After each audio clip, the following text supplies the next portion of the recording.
तर मित्रांनो, लग्नानंतर होईलच प्रेम या मालिकेच्या नवीन भागामध्ये आपल्याला पुढे असं पाहायला मिळणार आहे. इकडे मानिनी काकू, काव्या, रम्या आणि पार्थ हे सर्वजण संध्याकाळी देवाजवळ शुभम करोती म्हणत असतात, देवाला प्रार्थना करत असतात. आणि त्यानंतर ती काव्या पार्थला आरती द्यायला जाते. तेवढ्यातच ती रम्या तिथे येते आणि त्या पार्थचे कान भरवायला लागते. त्याला म्हणत असते, अरे तू विसरलास का हिने काय काय केलं आहे आणि ही आधी कोण होती. त्यावर तो म्हणतो, नाही मी काहीही विसरलेलो नाही आहे. तेवढ्यातच ती रम्या त्या काव्याला धक्का देते आणि काव्या पडू लागते. तेवढ्यातच तिला मानिनी काकू सावरतात. त्यावर तो पार्थ म्हणत असतो, मुळात तुम्ही इथे का आला आहेत, मला कोणाचीही गरज नाही आहे, निघा इथून, असं मोठ्या आवाजामध्ये पार्थ त्या काव्यावर चिडून तिला म्हणत असतो. आणि म्हणत असतो, मुळात मी काहीही विसरलेलो नाही आहे रम्या, थँक्स मला आठवण करून दिल्याबद्दल. कारण मी ह्यांनी जे जखमा दिले आहेत ते घाव कधीही भरणार नाहीत.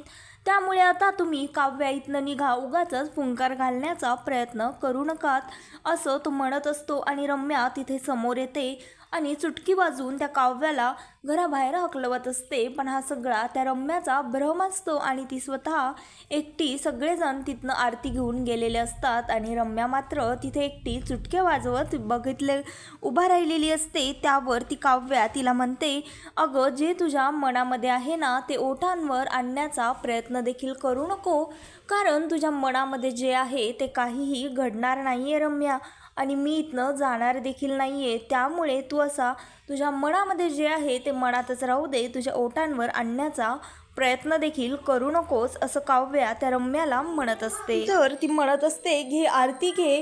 पार्थ तर केव्हाच आरती घेऊन गेले सुद्धा. त्यानंतर ती म्हणते, तू जे काही करत आहेस ते फारच चुकीचं करत आहेस काव्या. त्यावर ती म्हणते, सध्या काय चुकीचं काय बरोबर, जे काही डिस्काउंटमध्ये, स्टॉक डिस्काउंटच्या सेलमध्ये 50% जे फ्रीमध्ये आलेले लोक असतात, प्रोडक्ट असतात, त्यांनी मला काय चुकीचं काय बरोबर हे असं सांगू नये रम्या. त्यावर रम्या तिला म्हणत असते, मी मात्र तुला फक्त एवढंच सांगेन की पार्थ तुझ्याशी एक शब्द देखील बोलला नाही आहे. यावरनं तुझ्या लक्षात येत नाही आहे का की पार्थ कधीही तुझा होणार नाही आहे. काव्या त्या रम्याला म्हणत असते, मग काय तुझा होणार आहे का. त्यावर रम्या म्हणते, ते तर आता येणारी वेळच तुला दाखवून देईल. त्यानंतर ती रम्या काव्याला म्हणत असते, सध्या मात्र तू फक्त एवढीच गोष्ट लक्षात ठेव, पार्थने जे त्याच्या मनामध्ये ठरवलेलं आहे तू सध्या त्याची कोणीही लागत नाहीयेस. सध्या फक्त तू त्याची एक मोठी चूक आहे. पार्थ कधीही काव्या तुला समोरून स्वतःहून बोलणार नाहीये. त्यावर काव्या तिला म्हणत असते, बघ तू मला पार्थ स्वतः समोरून बोलतील, हवं तर तू हे माझं चॅलेंज समज. त्यावर रम्या म्हणते, चॅलेंज बघच तू, पार्थ तुला कधीही बोलणार नाही. त्यावर ती म्हणते, आता येत्या 5 मिनिटामध्ये पार्थ समोरून माझ्याशी बोलतील. त्यानंतर ती तिथनं निघत असते. त्यावर ती म्हणते, हे कोणाचा मेसेज आला आहे तुला आणि तू कुठे जात आहेस. त्यावर ती काव्या रम्याला सांगते, आता तुझी हार आली आहे आणि तीच आणण्यासाठी मी जात आहे, असं म्हणून काव्या तिथनं निघून जाते. आणि इकडे बिचारी रम्या मात्र विचार करत असते, मी हिला चॅलेंज करून चूक तर केली नाही आहे ना, कारण मी उगाच हिला चॅलेंज करायचे आणि ही चॅलेंज मला हरवण्यासाठी उगाच जास्तच पार्थच्या समोर करायला लागली, तर पुढे करायला लागली, आणि जर पार्थ तिला बोलला तर, असा रम्या विचार करत असते. आणि इकडे नंदिनी तिच्या घरी आलेली असते. तर तिथे त्या जीवाने रिक्षा आणलेला असतो. तो पाहून ती म्हणत असते, जीवा हे सर्व काय आहे. त्यावर जीवा म्हणत असतो, काय करणार नंदिनी, आता तू आणि तुझ्या बाबांनी तर मला घरामध्ये राहायला नाही दिलं, मग आता मी राहणार कुठे, उठणार कुठे आणि बसणार कुठे. त्यामुळे मी माझा जुगाड केला आहे. तेवढ्यातच तिचे बाबा येतात आणि तिचे बाबा म्हणतात, जीवा हा सर्व काय प्रकार आहे. त्यावर तो म्हणतो, ह्यालाच तर म्हणतात जुगाड. त्यावर ते म्हणतात, हे काय आहे, मला हे असली फालतूगिरी बिलकुलही चालणार नाही. त्यावर जीवा म्हणतो, असं काय करताय आता तुम्हीच तर सांगा, तुम्ही मला घरामध्ये राहायला दिलं नाही, म्हणून मग मीच माझं स्वतः राहण्याची सोय केली आणि रिक्षा घेऊन आलो. आता जोपर्यंत तुम्ही मला आत घेत नाही तोपर्यंत हे रिक्षाच माझं घर आहे, असं ते नंदिनीच्या बाबाला सांगत असतो. त्यावर तो वॉचमॅन म्हणत असतो, खरं तर आता हे ससुरजी थोडे तुमच्यावर चिडले आहेत. हे ऐकून नंदिनीच्या बाबांचा आणखीनच पारा चढतो आणि म्हणतो, कोण ससुरजी, मी ससुरजी वगैरे कोणी नाही आहे, मी ह्याचा कोणीही लागत नाही आणि हा देखील माझा कोणी लागत नाही. त्यावर तो म्हणतो ह्या जीवाने तर ह्याला सगळंच सांगितलेलं दिसतंय. त्यावर तो म्हणतो हां, आम्हाला तर सगळंच माहीत असतं ऑलरेडी. त्यावर नंदिनीची आई त्या जीवाला म्हणत असते, खरंच तुमची हीच कला मला फारच आवडते, तुम्ही जिथे जाता तिथे माणसं अगदी जोडून ठेवता, असं त्याचं कौतुक करत असते. आणि इकडे नंदिनीला मात्र फार राग येत असतो. त्यावर तो म्हणतो हे सगळं तुमच्या मुलीने तर मला शिकवलं आहे. त्यावर नंदिनीच्या बाबांचा मात्र फार पारा चढतो. ते त्या नंदिनीच्या आईला देखील रागवत असतात आणि म्हणत असतात, शारदा तू ह्याला आधीच घरामध्ये का येऊ दिलंस, आणि जीवाला देखील म्हणत असतात आधी ही रिक्षा काढायची आणि माझ्या इथनं निघायचं, माझ्या बंगल्याच्या बाहेर व्हायचं, असं ते जीवाला म्हणत असतात, जोराजोरात ओरडत असतात. त्यावर नंदिनी त्यांना रागवते आणि म्हणते बाबा तुम्ही आधी शांत व्हा बरं, तुम्ही आई तू बाबांना घेऊन जा, त्यांना आधीच बीपीचा त्रास आहे आणि ह्या जीवाचं काय करायचं ते मी बघते, तुम्ही आधी शांत व्हा आणि घरामध्ये जा. त्यानंतर इकडे सर्वजण डायनिंग हॉलमध्ये डायनिंग टेबलवर जेवणासाठी देशमुखांच्या घरामध्ये बसलेले असतात आणि रम्या त्या पार्थला म्हणत असते, अरे पार्थ तू तर काहीच घेतलं नाही आहेस, तुला मी वाढते थांब, असं म्हणून ती रम्या तिथनं उठते आणि काव्याला जेवण वाढत असते. तेवढ्यातच तिथे मानिनी काकू येतात आणि म्हणतात, अगं तू कशाला उगाच तुझं जेवणाच्या ताटावरनं उठतेस, मी आहे की त्याच्यासाठी, आणि आता त्याची बायको देखील आली आहे, त्यामुळे तू एवढी काळजी नको करू, आता काव्या त्याची घेईल काळजी. त्यावर ती तो पार्थ विचारत असतो, आई बाबा कुठे आहेत? त्यावर ती म्हणत असते, त्याचं काय आहे ना पार्थ, बाबा आता ऑफिसमधनंच पिहूला पिकअप करून फालुदा खाण्यासाठी घेऊन जाणार आहेत आणि ते देखील तिकडे जेवून येणार आहेत, त्यामुळे आता फक्त आपणच आहोत.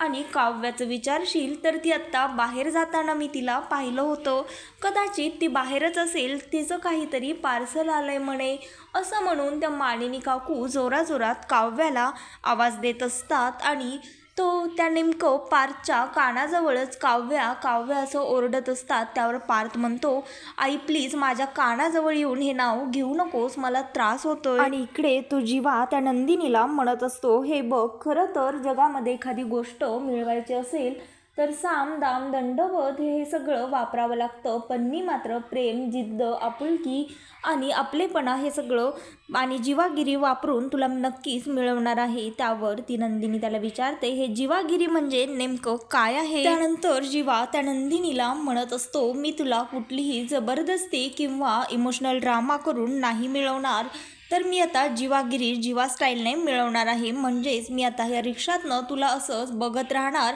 असं म्हणतात 21 दिवसामध्ये कोणतीही सवय लागायला किंवा सोडायला 21 दिवस पुरेसे असतात, म्हणूनच तर आता मी 21 दिवसांचं व्रत केलं आहे तुला मिळवण्याचं, आणि 22व्या दिवशी मात्र मी तुला इथनं घेऊन जाईल, तेही तुझ्या मर्जीने. त्यावर नंदिनी त्याला रागवत असते आणि म्हणत असते, तुम्ही आता हे तुमचं पुराण बंद करा आणि गुपचूप इकडनं चालते व्हा, तुमच्यामुळे जर बाबाला त्रास झाला तर मी बिलकुलही बघवणार नाही, कारण आधीच तर माझ्या बाबांना बीपीचा त्रास आहे, जीवा प्लीज तू इथनं निघून जा. पण जीवा मात्र त्याच्या निर्णयावर ठाम असतो. त्यावर ती म्हणते, अरे खूप थंडी आहे आणि तुला इथे मच्छर देखील चावतील. त्यावर जीवा म्हणतो, ठीक आहे त्या मच्छरांचं चावणं मी लव बाईट समजून ॲक्सेप्ट करेन. त्यावर ती म्हणते, तू हा फाजीलपणा बंद कर आणि प्लीज इथनं निघून जा. पण तो काही ऐकत नाही आणि शेवटी नंदिनीच तिथनं निघून जाते. आणि तो गुड्डू त्याला म्हणत असतो, असं वाटतंय तुझी लुगाई तर तुझ्यावर फार चिडली आहे, तिचं तुझ्यावर प्रेम नाही आहे. त्यावर तो जीवा म्हणतो, असं नाही आहे, प्रेम आहे, बघ आता जर तिचं माझ्यावर प्रेम असेल तर ती नक्कीच मागे पलटून बघेल. त्यावर तो जीवा तिला पालट म्हणत असतो, पण नंदिनी काही पालटत नाही. आणि त्यानंतर जीवाला वाटतं आता तिचं प्रेमच नाही आहे, आणि तेवढ्यातच नंदिनी मागे वळून बघते आणि जीवाचा तर खुशीचा पारावारच राहत नाही, त्याला फार आनंद झालेला असतो. तो म्हणतो, बघितलंस का किती प्रेम आहे. आणि इकडे मानिनी काकू म्हणत असतात, अरे पार्थ श्रीखंड तरी खाऊन जा, तुझ्यासाठी केला आहे खास. त्यावर तो पार्थ श्रीखंड हातामध्ये घेतो आणि त्याला सगळ्या काव्याच्या जुन्या आठवणी आठवायला लागतात. त्यानंतर तो म्हणतो, मला नकोय श्रीखंड, तेवढ्यातच तिथे काव्या एका नवीन पाहुण्याला घेऊन येते आणि म्हणते, बोक्या तुला तर श्रीखंड खावंच लागणार आहे. आणि त्यावर मानिनी काकू तिला विचारतात, हे कोण आहे?